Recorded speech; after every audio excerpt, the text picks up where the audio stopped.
Kora mga duoki kendo ya paya ma Expressway kama benjaten migao mara paya kipchumba miukomena time Paris na kata pixe nongio ketroge motimore udichuno manyore nganyo magazi miola umoja. Tulijiandikisha lazima tulipe haya kwa siku 28. Hii ni hujuma kwa watu ya Kenya. Na mimi ningependa kusema hapa ya kwamba wale waegezaji ambao wameegeza kwa taifa letu, haswa wale wamejenga barabara, ningepataka kuwapatia hakikisho ya kwamba taifa la Kenya litalinda wao na kuhakikisha kwamba wamerudishwa kufanya kazi vile walikuwa wanafaa kufanya. Wameniambia kwamba ikiwezekana na tufanye haraka, kwa muda mfupi ya wiki mbili hivi watakuwa wamerudisha ile equipment yote ambayo ilikuwa imejengwa, imeharibiwa hapa. Kwa hivyo mimi ningependa kuambia Wakenya, hii sio njia ya kupigana na njaa. Hii sio njia ya kupunguza ati mtu anatuambia kwamba amepunguza ati gharama ya maisha. Saa hizi tayari mwananchi atalipishwa kwa ile tumepoteza hapa nusu bilioni. Hiyo ni kupunguza gharama ama kuongeza gharama? Mimi ningependa kusema hivi, wanasiasa huko nje, haijalishi kama ni chama gani, kama siasa zenu sitakuwa ni za kuvunja investments za taifa la Kenya, mtajua kwamba mtakutana na sheria ya Kenya. Tumeambiwa ya kwamba ati maandamano inakuwa violent kwa sababu polisi wako. Polisi hawakuwa hapa kwa masaa machache, ukaona hapa imevunjwa. Ingekuwa vizuri kama polisi wetu wangekuwa tayari kila wakati kupambana na hawa watu. Na tumeambia Inspector General ya polisi, hakuna tena kudanganywa na wale wanatudanganya kusema ati mtuachie, tutakuja tutafanya maandamano, itakuwa peaceful. Every action that has this kind of actors, wale ambao wako namna hii, tunataka kusema kwamba polisi wakuwe tayari kukabiliana na wao na watumie nguvu iwezekanavyo ya polisi. Hatuwezi. Wakenya saa hizi wananipikia simu, wanatutumia ujumbe, wanasema nchi jana ilikaa kama hakuna serikali. Kwa sababu mzione uzuri wa rais na uzuri wa serikali kujaribu kufuatilia njia ya kusema tuende polepole, tuhakikishe tumechunga watu wetu, tusiwaumize watu wetu. Hata sasa majangili watatumia hiyo kufikiria ni weakness.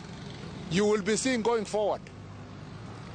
I want to tell those characters who were here yesterday to dare again and see the consequences. The consequences will be dire because the government of Kenya can no longer act as though we are in a pariah or a banana republic, because a few people who are disgruntled about elections that were declared finished by the courts are now visiting on innocent Kenyans and innocent investments, violence on them just to drive fear.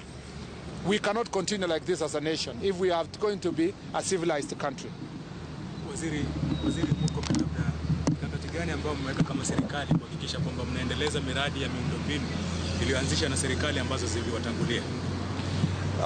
Nadhani hiyo tutaweza kusema baadaye, lakini unajua kwamba katika bajeti yenye tumeweka, unaona kwamba barabara ambazo tulikuwa tunajenga, mambo ya poti na hizo zote tunaendelea kuweka pesa katika budget kujenga.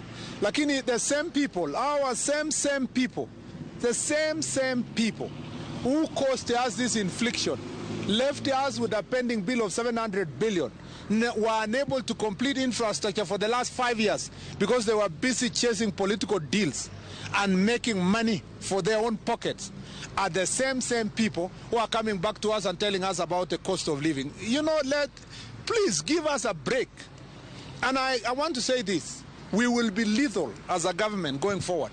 We will protect the people of Kenya with the force that is required by the law itself. And the police officers who are here, I want to congratulate them. Yesterday, many officers suffered. Many of them were stoned by attackers. People who attack policemen, you want to tell me those are citizens who are peaceful? This is a shame. And we, as a nation, we cannot continue like this. So I want to tell you, we will continue with our infrastructure development, but we must first deal with this terrorist of the moment and we will do it. Let them come back. We will deal with it once and for all, because we want to assure the people of Kenya that they are safe when it comes to their property, and they are safe when it comes to their lives, because then that is the first priority of a government that is calling itself a government of the people. Mwisho kabisa mheshimiwa, labda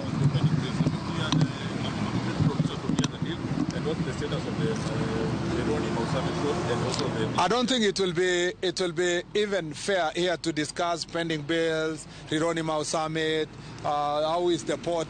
I think at the moment the most pressing issue here, you know, because I can hold another press conference to discuss Rironi Summit and other infrastructure.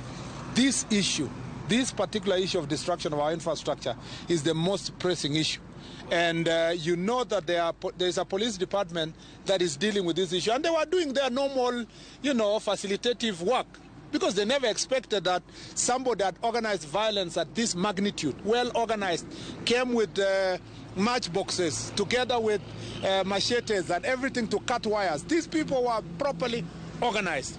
And now it calls upon us to review our security requirements on very strategic installations like the expressway and many other, like the railway stations that have been attacked. So I want to answer something relevant to this. Maybe in terms of the losses that have been taken by the expressway so far. You said it's close to $5 million. Yes. Looking at the operational costs on a daily basis up until when the expressway is going to be open, maybe they're in a position to talk about it for yourself.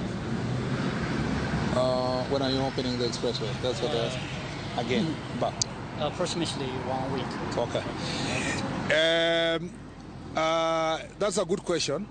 The calculation of the loss on the expressway is in the agreement between the government of Kenya and the investor, and we are required to meet that the damages related to such acts that happened yesterday, and as I said, using taxpayer money. Now, that calculation will be done jointly between Kenya and the Ramogi Express, which is the investor. And so accurate figures must come out, because it's also liability on our part. But we are going to pay. The same citizens who are saying we want to reduce the cost of living are the same ones who are going to pay.